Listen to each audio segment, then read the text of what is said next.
बारे में भी पढ़ेंगे।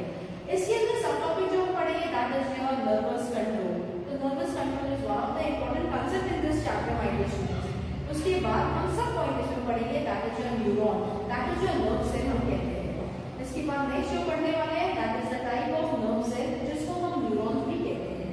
एंड लास्टली हम जो है आज ये पूरी तरह से डिस्क्रिप्शन में नहीं पढ़ेंगे, पर एक इंट्रो टाइप में हम छोटा सा मैं इसके बारे में एक्सप्लेनेशन दूंगी that is the human nervous system. इसमें 3 पार्ट है my dear student, that is CNS. CNS is nothing but it is the central nervous system हम जिसको कहेंगे। नाउ दिस इज पीएनएस मतलब peripheral nervous system. And lastly we are going to see और we are going to study about autonomic nervous system. ये जो है हम आगे जो है नेक्स्ट लेक्चर में डिटेल इसका पढ़ने वाले हैं। Yes my dear students, life process in living organism. Life process हम किस में देख रहे हैं? लिविंग ऑर्गेनिज्म में देख रहे हैं। So what do you actually mean by life processes? Life processes का मतलब क्या है? So it is the basic processes of life include organization, metabolism, responsiveness, movement and reproduction. अगर हम ह्यूमन ले एग्जाम्पल, दैट इज एग्जाम्पल में हम लेंगे लाइफ प्रोसेस में ग्रोथ, हमारी जो हमारी ग्रोथ होती है उस वो लेंगे। द नेक्स्ट वन हम जो लेंगे दैट इज़ योर रेस्पिरेशन। तो किस तरह हम जो है इनटेक ऑफ ऑक्सीजन लेते हैं and we give out carbon dioxide gas. And the next example मैं आपको दूंगी दैट इज़ योर डाइजेशन। किस तरह हम जैसा खाना खाते हैं किस तरह हमारी बॉडी उसको डाइजेस्ट करती है। And the last is the excretion. तो what do you mean by actually excretion? तो एक्सक्रिएशन क्या होता है? So excretion is the process of eliminating और एक्सपेलिंग वेस्ट मैटर। जो हमारे जिस्म में जो चीज़ की ज़रूरत नहीं पड़ती है that we are excreting through excretion process. So coming toward next, in this chapter we are going to learn and we had learned already had been learned in this life process in living organism। हमने already जो है transportation in plants पढ़ चुके हैं। excretion जो है plants, animals and humans में जो है हमने पढ़े हैं।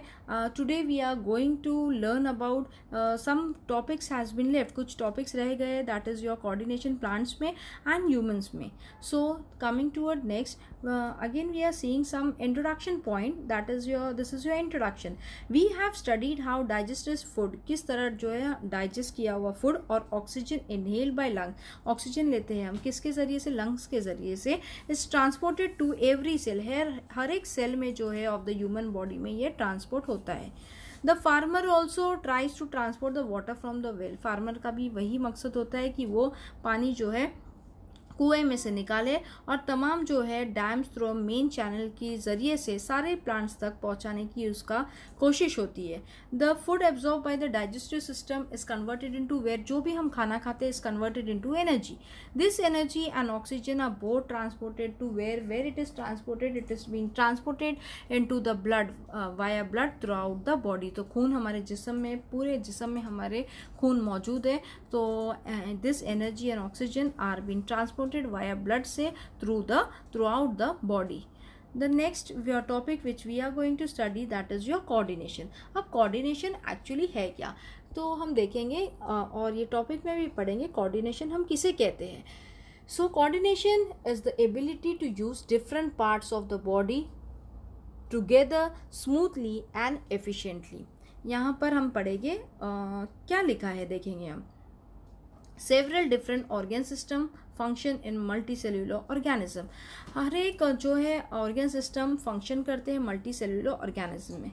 सो मल्टी सेल्यूलर ऑर्गेनिज्म मतलब more than one cell. Unicellular होता तो हम वन सेल ऑर्गेनिज्म होता that is your amoeba, paramecium, ये आपके यूनिसेल्यूलर एनिमल्स होते हैं। पर ये यहाँ पर लिखा है multicellular organism, that means it is consisting more than one cell, that is your we human beings. Multicellular organism में हमारा एक बहुत अच्छा एग्जाम्पल्स हम अपना ही देंगे। नेक्स्ट यहाँ पर लिखा है their life goes on smoothly, हमारी लाइफ कैसी जाती है?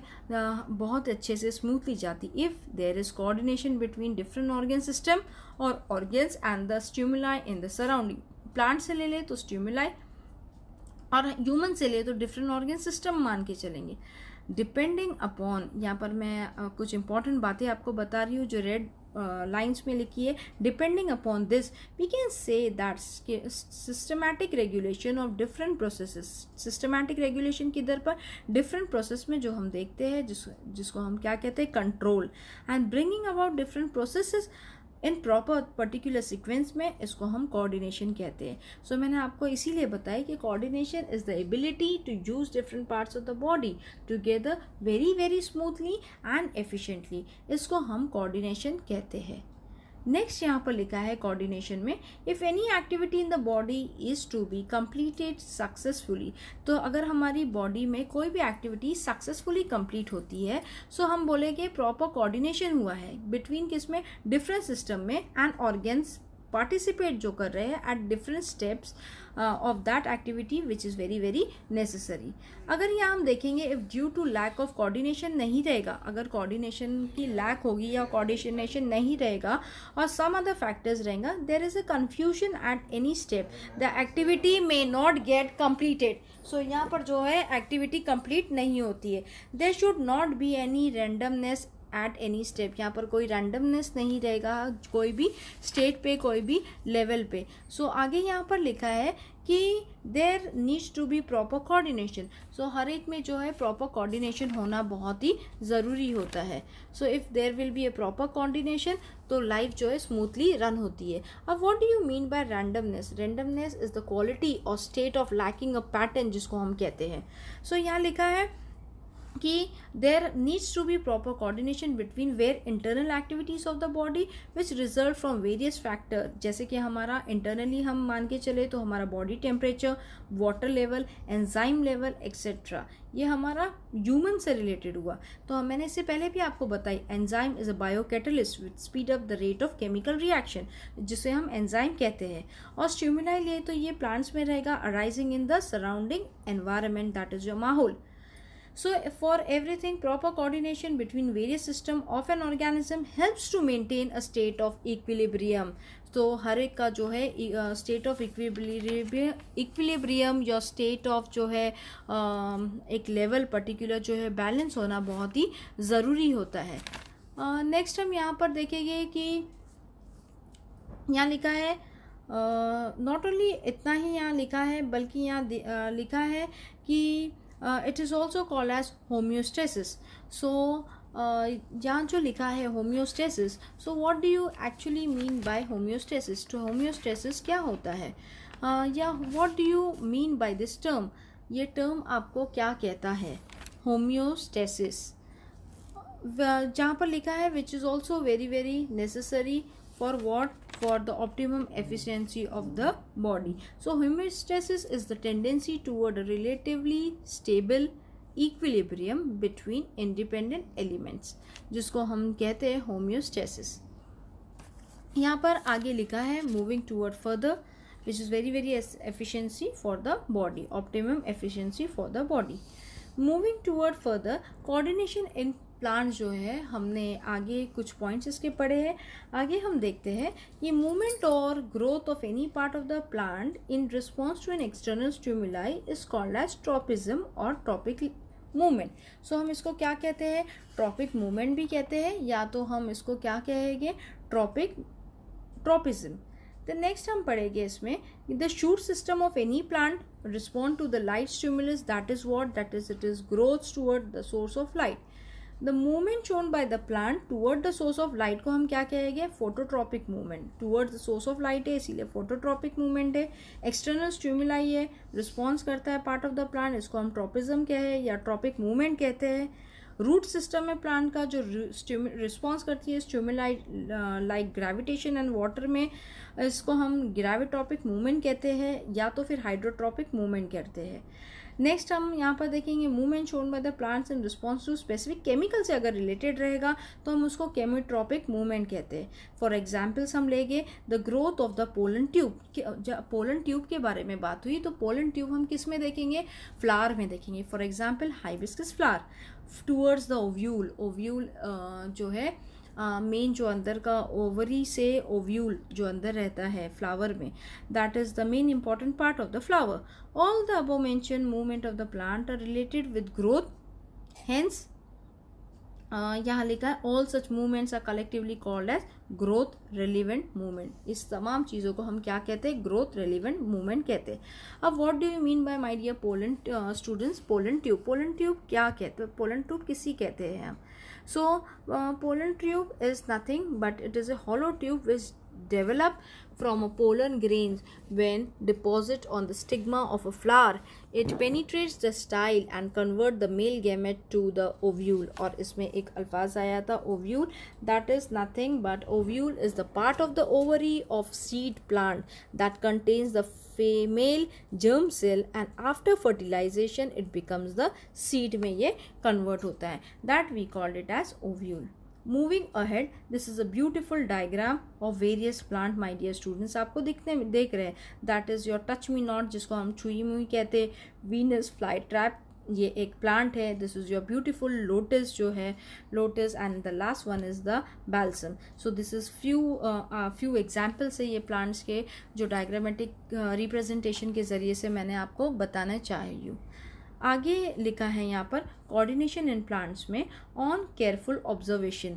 बहुत ऑब्जर्वेशन करने के बाद, केयरफुल ऑब्जर्वेशन करने के बाद हम ये देखते हैं, it is seen that in plants like touch me not, that is a mimosa plant जिसको कहते हैं, movement also occur at place other than where it has been touched. बहुत सारे मूवमेंट्स ये प्लांट में अकर होते हैं, जो जगह पर हमने छुए नहीं है वो वहाँ ऐसी प्लांट्स की जगह में मूवमेंट्स का एहसास या मूवमेंट्स होता है. Hence we can infer that the information about the touch may have been relate within the plant from one place to another. So where it is related to one place to, this movement has been related to one place to another. Plant use electrochemical impulses. So what do you mean by electrochemical impulse? हम किसके कहते हैं? So electrochemical impulses are also called as nerve impulses. हम electrochemical impulse को nerve impulses भी कहते हैं. और action if the membrane potential increases to a precisely defined threshold value. तो हम इसको क्या कहते हैं? इलेक्ट्रोकेमिकल इम्पल्सेस कहते हैं. For transfer of information from एक जगह से लेके दूसरी जगह तक का. नाउ यहाँ पर लिखा है plant cell change their shape by increasing और decreasing. So where it change, this plant cell जो है चेंजेस देयर शेप, ये अपना शेप चेंज करती है. कब चेंज करती है? बाय इंक्रीजिंग और decreasing their water content and thereby bring about the movement of the plant. So this is a beautiful example, that is your touch me not plant, कि अगर हम जो हिस्से में उसे टच करते हैं उसके अलावा भी जो है अदर पार्ट्स में भी जो है इसका जो है टच या मूवमेंट का जो है हरकतें के बारे में हमें पता चलता है. So next we are going to learn about coordination in plants में हम देखेंगे आगे क्या लिखा है. Some specific movements of the plant do not lead to plant growth. कोई स्पेसिफिक मूवमेंट्स ऑफ प्लांट का जो है प्लांट ग्रोथ को नहीं, do not lead to plant growth. So यहाँ पर हम देख रहे हैं some specific movements of plant do not lead to plants growth, plant की ग्रोथ नहीं होती है. सच मूवमेंट को हम कहते हैं ग्रोथ इररिलेवेंट मूवमेंट. ऐसे हम ग्रोथ को क्या कहते हैं? Growth irrelevant movement. As response to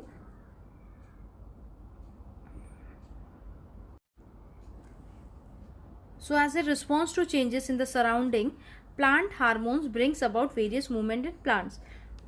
So what do you mean by hormones? Hormones are nothing but it is a regulatory substance produced in an organism and transported in tissue fluids such as blood हम कहेंगे, और saps to stimulate specific cell or tissue into action. So these are called as hormones. The next topic which we are going to learn, that is very important topic, that is your coordination in human beings. अब तक का हमने coordination in plants पढ़ते आए हैं. अब हम जो है इसका next topic पढ़ रहे हैं, that is coordination in human beings. So different processes goes on simultaneously. different तरह के process simultaneously goes on होती है. कहाँ पर होती है? In the human body में. All these processes need to be efficiently and effectively controlled. तो हर चीज़ को एक कंट्रोल होना बहुत ही ज़रूरी है. and coordinated, everything need to be coordinated. so हर चीज़ के लिए coordination भी होना उतना ही ज़रूरी है. so coordination plays a very important role. so coordination is nothing but it is the ability to use different parts of the body through together to run, हम बोलेंगे smoothly and efficiently. so this is done with the help of दो system के ज़रिए से इसका जो है coordination या हम ये प्रोसेस को जो है कैटेगराइज कर सकते हैं. The first one is the nervous system के बारे में हम पढ़ेंगे. Human, up, what do you mean by actually nervous system, my dear student? The system of nerve in your body that send message for conducting या controlling movement and feeling between the brain and other parts of the body. इसको हम क्या कहते हैं? nervous control कहते हैं. And this nervous control, आगे लिखा है impulses are generated. So what do you mean by impulses? So impulses is a sudden, strong and unreflective or desire to act, जिसको हम impulse कहते हैं. are generated in the where it is generated everything. अब हम किसके बारे में पढ़ रहे हैं? nerve control. तो we are learning about humans. in humans, तो human body के अंदर ये सारे system जो है generate होते हैं in according with changes in the surrounding. Nerve control plays very important role for empowering the body cells with ability to respond these impulses. आगे लिखा है कि this ability depends upon the complexity of the organization in where in the organism में body structure, unicellular organism या unicellular animals for example हम जिसको कहते हैं that is the single cell organism. Like example मैं आपको दूंगी that is your amoeba. It do not have any nervous system. इसमें ये अमीबा में कोई नर्वस सिस्टम मौजूद नहीं होता है. Which produces such impulses and responses, जिसमें कोई इम्पल्सेस एंड रिस्पॉन्सेस का जो है कोई प्रोडक्शन ही नहीं होता है. पर मल्टी सेलुलर ऑर्गेनिज्म मिले that is more than one cell मिले, जिससे मैंने आपको इससे पहले भी एक एग्जांपल दी थी that is we the human being have a nervous system to respond to the stimuli. यहाँ लिखा है control and coordination is brought about with the help of a special type of cell, जिसको हम क्या कहते हैं? नर्व सेल कहते हैं या तो हम उसे न्यूरॉन कहते हैं. So it plays a very important role in where in multicellular organism and we the human beings are one of the examples of it. And मैं यहाँ पर आपको बताती हूँ कि what do you mean by actually nerve cell. Nerve cell क्या होते हैं माय डियर स्टूडेंट्स? या न्यूरॉन जिसे हम कहते हैं. So it is a type of cell that receive and send message from the body to the brain से and back to the body. और ये मैसेज क्या होता है? This message are send by a weak electrical current also called as neuron, जिसको हम क्या कहते हैं? न्यूरॉन कहते हैं. अब यहाँ पर लिखा है moving ahead we are going to see about coordination in human beings, that is your neuron, जिसको हम nerve cell कहते हैं. so यहाँ पर लिखा है कि special type of cell which conduct impulses from one place to another in the body में हम इसको क्या कहे? neurons कहते हैं. so neurons are structural and functional unit of nervous system. so neuron क्या है? structural and functional unit है किसके? nervous system के. Nerve cell the largest cell in the human body. Nerve cell क्या है? हमारी सबसे बड़ी सेल है ह्यूमन बॉडी में. May measure up to a few metre in length, हम इसको मेजर भी कर सकते हैं. Nerve cell have the ability to generate and conduct electrochemical impulses. तो ये नर्व सेल को एबिलिटी है क्या कंडक्ट करने के लिए? इलेक्ट्रोकेमिकल इम्पल्सेस है. अब what do you mean by actually electrochemical impulses? So electrochemical impulses are also called as nerve impulses भी हम इसे कहते हैं. और action if the membrane potential increases to a precisely defined threshold value, जिसको हम जो है electrochemical impulse कहते हैं. आगे लिखा है the cell that support the nerve cell and help in their functioning are called as neuroglia.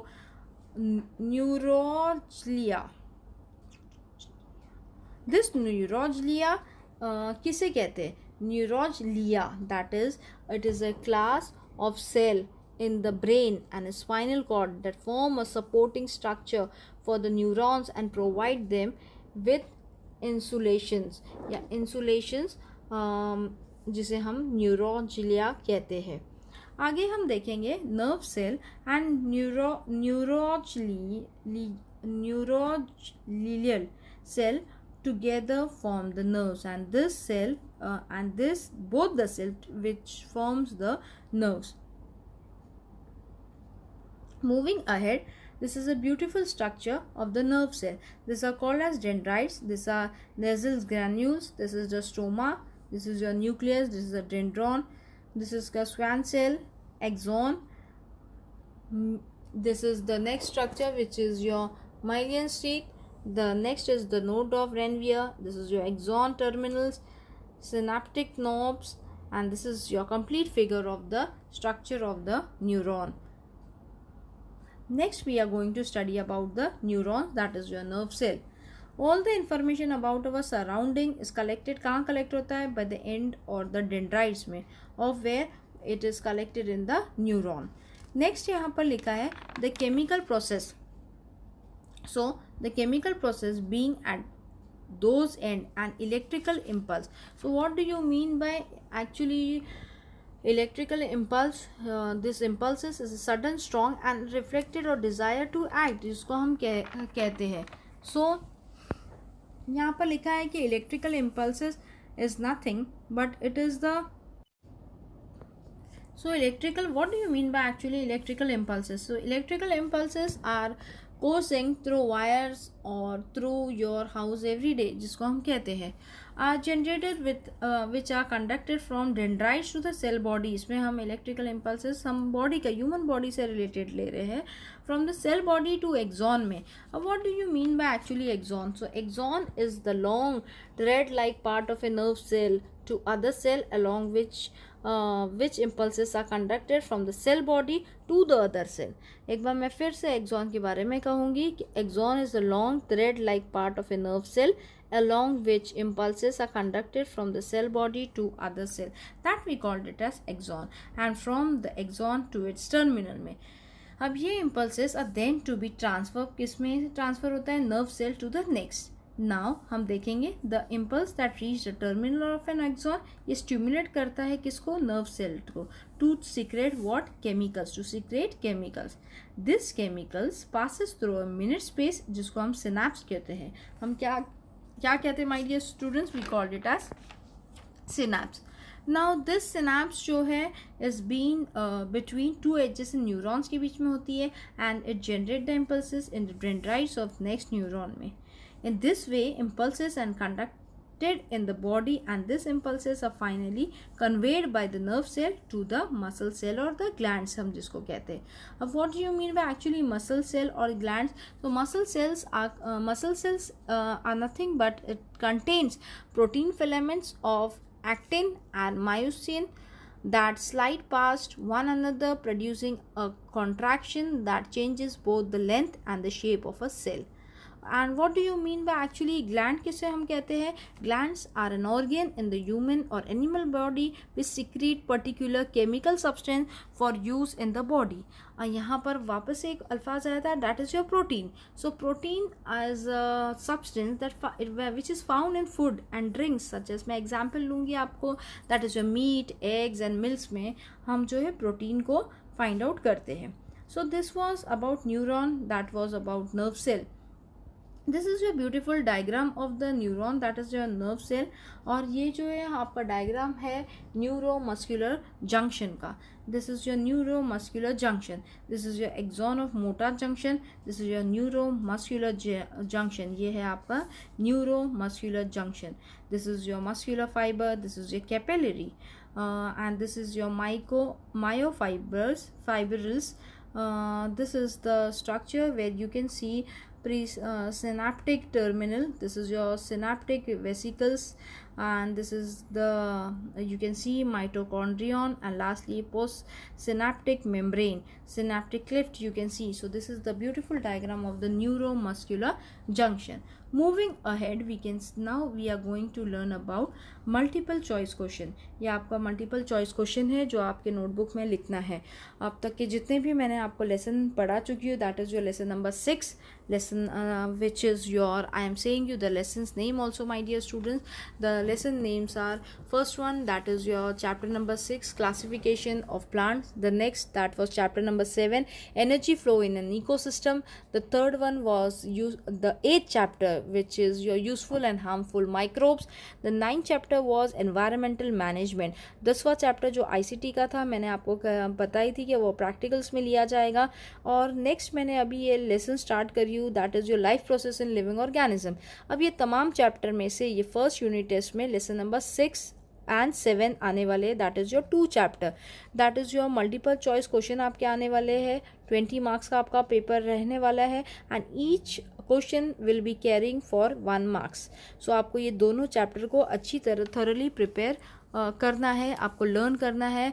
आपको जितने भी तमाम असाइनमेंट दी हूँ मैंने, आपको नोटबुक में लिखना है और आपकी नोटबुक को मैं करेक्शन भी करने वाली हूँ। नेक्स्ट यहाँ पर आपको ये मल्टीपल चॉइस क्वेश्चन में हम देख रहे हैं the first question, that is the special type of cell which conduct impulses from one place to another in the body. हम इसे क्या कहेंगे? The 3 options are been given, that is the first one that is your axon, the second is the neuron and the third is your nerve cell. तो ये 3 option में से आपका एक जो है सवाल का जवाब सही है। आपको ये मल्टीपल चॉइस अपनी नोटबुक में लिखना है और करेक्शन के टाइम मैं इसका आंसर आपको करेक्ट करके बताऊंगी कि which is your right answer for this multiple choice question. The next which we are going to study, that is about the neurons, that is your nerve cell के बारे में हम पढ़ेंगे। When an action, what it is given actually here, which we are going to study now is neurons के बारे में ही हम पढ़ रहे हैं। When an action or movement is to be brought about in the body, the work of muscular tissue come last in the sequence. So work of the muscular tissue कब आता है? It comes last in the sequence के हिसाब से। Movement of muscle cell, muscle cells क्या होते हैं? Muscle cells contain protein filaments of actin and myosin that slide past one another, which producing a contraction that changes both the length and the shape of the cell. That we call it as muscle cell, which is very very essential to bring about any activity के लिए। When cell contract होती है to change their shape, movement occur at cellular level पे।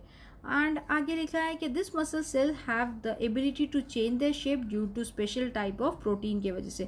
अब मैंने आपको इससे पहले भी बताई थी कि protein is a substance which is found in food and drinks के अंदर। एग्जाम्पल्स भी मैंने आपको दी थी, that is your meat, that is your eggs and milk, जिसको हम कह मिल्क, ये सारे इसमें प्रोटीन पाया जाता है। Beside due to this same protein cells become able to respond to electrical impulses of the nerve. So what it become this electrical impulses of the nerve जो है, it responds to the where it responds to the electrical impulses electrical impulses of the nerves. Thus we can say, हम कह सकते हैं that the nervous system consists of a well organized network of nerves। बहुत अच्छी तरह से जो है nervous system में well organized क्या है? nerves है, which can conduct information into the form of electrical impulses from एक part से another part या one part of the body to the another part या other part हम कहेंगे।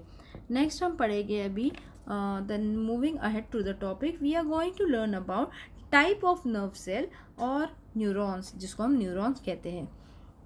अकॉर्डिंग टू द फंक्शन के हिसाब से this nerve cells are classified into 3 types. कितने में क्लासिफाइड है? 3 टाइप्स में जो है इसका क्लासिफिकेशन हम करेंगे। The first one is the sensory neuron, the second one is the motor neuron, the third one is the association neurons. So the first one which we are going to study, that is your sensory neuron. So sensory neuron क्या है actually? So sensory neuron is nothing but it conduct impulses from sensory organ, जैसा to the brain and spinal cord से, इसीलिए हम इसे क्या कहते हैं? sensory neuron कहते हैं। The next we are going to learn, that is your motor neuron. So motor neuron क्या है? motor neuron कंडक्ट करता है इम्पल्सेस फ्रॉम द ब्रेन से लेके और स्पाइनल कॉर्ड, या तो ब्रेन या तो spinal cord, to the effector organ, like किसमें? मसल्स ले या हम ग्लैंड्स ले ले। So that we called it as motor neuron. Last हम जो पढ़ेंगे that is your association neuron. So association neurons perform क्या फंक्शन करता है? Integration in the nervous system. So what do you mean by integration? Integration हम किसे कहते हैं? इंटीग्रेशन इज नथिंग बट हम बोलेंगे इट इज़ द एक्शन और process of integrating, that we called it as integration. So हमने जो है टाइप ऑफ नर्व सेल या हम न्यूरॉन जिसे कहते हैं, हमने 3 फंक्शंस के बारे में पढ़े हैं और ये फंक्शन जो है नर्व सेल क्लासिफाइड हो गए हैं 3 टाइप्स में। द फर्स्ट वन हमने जो पढ़े हैं that is the sensory neuron, the second one is the motor neuron and the third one is the association neuron. Coming toward ahead, we are going to study now about the human nervous system के बारे में हम पढ़ेंगे। The human nervous system is divided into following 3 parts. The first one is the central nervous system, जिसे हम CNS कहते हैं। The third one is the peripheral nervous system and the last is the autonomic nervous system. So ये human nervous system में हम 3 बातें जो है पढ़ेंगे, 3 इंपॉर्टेंट पार्ट्स के बारे में पढ़ेंगे। दैट इज़ योर CNS के बारे में पढ़ रहे हैं, the next is the peripheral nervous system के बारे में पढ़ेंगे, और third is the autonomic nervous system के बारे में पढ़ेंगे। This is a very beautiful diagram of the human nervous system. This is your CNS, that is your central nervous system, and the next is the peripheral nervous system, that is your PNS, और last जो है हमारा autonomic nervous system, that is your ANS. So this is the human nervous system. This is a beautiful diagram of the human nervous system. आप देख रहे हैं कि कितने सारे नर्व्स जो है आपको दिखाई दे रहे हैं ये डायग्राम में. Moving ahead toward the assignment. ये चैप्टर जो है हमारा कंप्लीट नहीं हुआ है. जो हमारा आगे ये जो टॉपिक है that is your CNS, PNS and ANS, ये हम नेक्स्ट जो है जब मैं आपको पढ़ाऊँगी नेक्स्ट टॉपिक जब लूँगी तो उसमें ये तमाम जो है जितने भी पॉइंट्स रह गए या जितना भी चैप्टर का पार्ट रहेगा ये हम कंप्लीट करेंगे. Moving toward now, this is your assignment. The first question which is written is the first one, that is your name the hormone of the following endocrine glands and the function of each. So आपको hormone के नाम लिखना है and the following, that is your endocrine gland and the function of each. हर एक के function आपको लिखने. The first one is the pituitary gland. The second is the thyroid. Third is adrenal, thymus, testis and ovaries. ये तमाम जो है आपको इसके फंक्शन और हार्मोन्स के नाम लिखने हैं. The second one is the write short notes on blood pressure आपको लिखना है. Transpiration you have to write about the nerve cell, human brain के बारे में एंड रिफ्लेक्ट एक्शन के बारे में आपको लिखना है. ये सारे असाइनमेंट आपको नोटबुक में अपने लिखना है और आपको याद करना भी है. लेसन नंबर 6 और 7 एग्ज़ाम्स के लिए first and second unit test के लिए आने वाला है. यहाँ पर मैं अपना लेसन कंप्लीट करती हूँ. जो भी पार्ट रह गया है वो हम नेक्स्ट जब मैं आपको लेसन लूँगी उसमें मैं वो टॉपिक को कवर अप करूँगी. यहाँ पर मैं अपना लेसन को कंप्लीट करती हूँ. अस्सलाम वालेकुम वरहमतुल्लाहि वबरकातुहू.